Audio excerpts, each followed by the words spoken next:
রাজ্য বাজেটে সরকারি কর্মচারীদের জন্য মহার্ঘ ভাতা তথা ডিএ বাড়ানোর ঘোষণা করা হতে পারে বলে আগেই জল্পনা ছিল, হলেও সেটাই।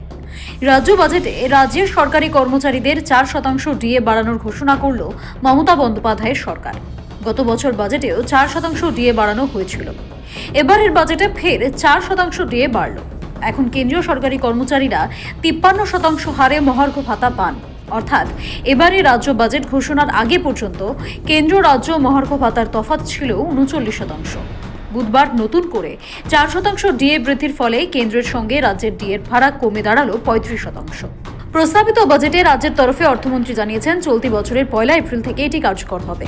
কেন্দ্রীয় সরকারি কর্মচারীদের সঙ্গে মহার্ঘ ভাতা তথা ডিএর ফারাক নিয়ে রাজ্য সরকারি কর্মচারীদের মনে এমনিতেই অসন্তোষ রয়েছে।